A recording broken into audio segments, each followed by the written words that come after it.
Bippy the hamster runs 33 meters every morning on his hamster wheel. In the course of Bippy's workout, his wheel spins 75 times. Determine the circumference and radius of Bippy's hamster wheel. Explain your method. I guess teachers are trying to make things more fun for kids, but that doesn't mean to make stupid questions. Maybe if I was, I don't know, someone who designed hamster wheels, maybe I need to know this, but I'm not planning to do that. I think the people who wrote this are thinking, okay, let's make math fun. Bippy the hamster is not fun.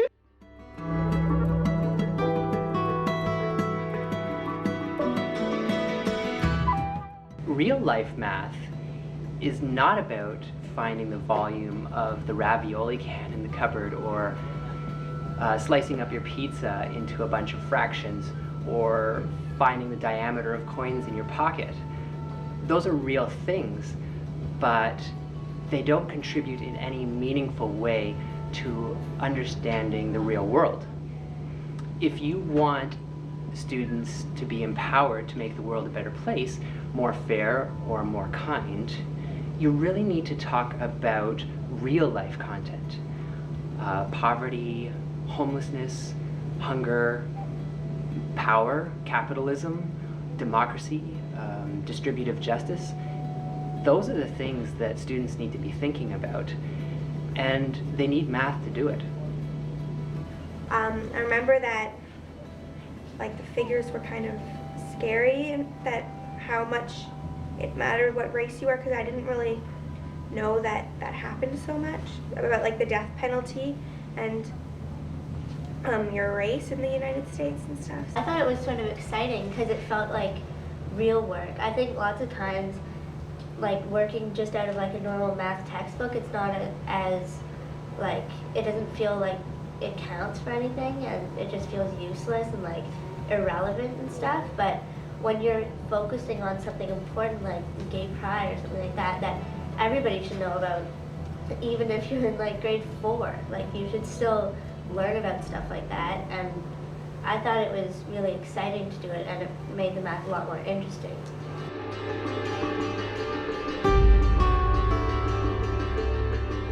I've learned math a lot better than I would have just from a textbook. As Anna said, with the textbook you're just learning numbers and the very basic facts, but with the social justice math problems, you're learning about something and it is relevant work, so I think the math stays with you more easily, and it is also, it's hard math.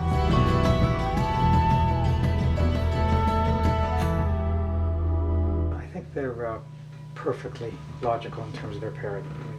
First of all education should really be about learning so you can understand the world in order to change it.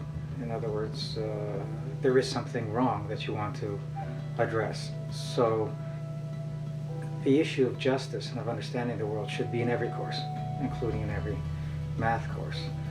And then mathematics, I think, is something that it's a form of literacy. And I think it's important in terms of understanding the world, in terms of developing your confidence so you're not manipulated by numbers and that you can handle them. And then there's the question of how to make mathematics interesting. And I think you can only make it interesting if it's relevant, if it actually matters. So they're completely integrated.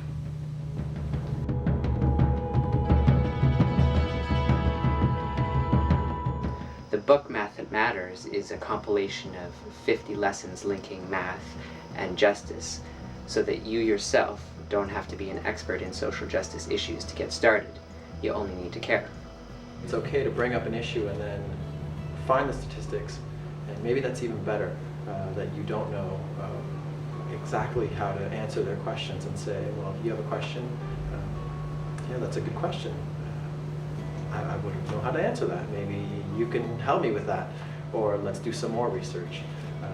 That would be a great concern to have. I think that's a good concern to have.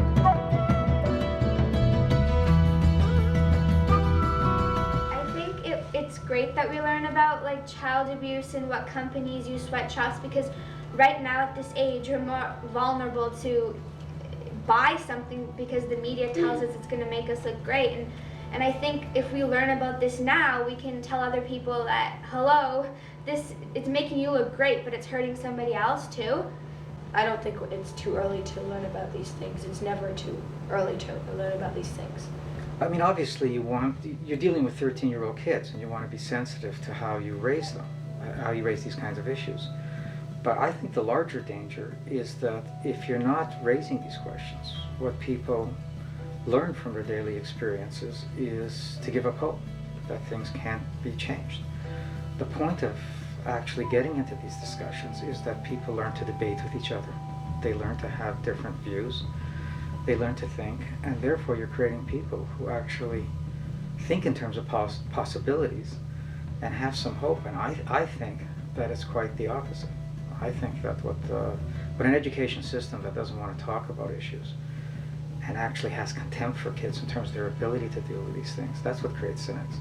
I think we're really young right now, and we have enough initiative to do what we want. So if we learn about this, we'll probably think, okay, we gotta do something about it.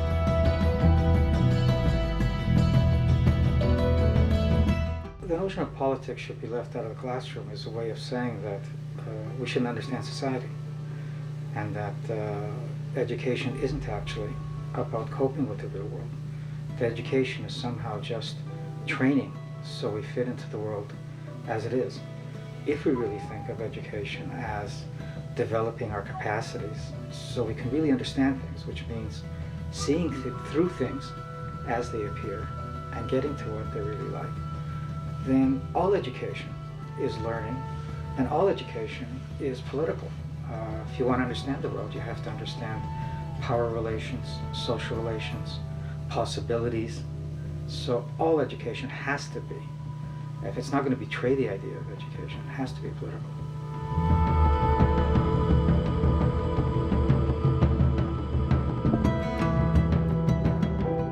Okay, so it takes 19 billion a year to end world hunger, and we're spending 390 billion a year on advertising. You just sit there and you think, oh my goodness, like this is what math really is. Like, I can incorporate this in everyday life, and I can understand the world a lot more, and maybe even try to figure out how I can help it.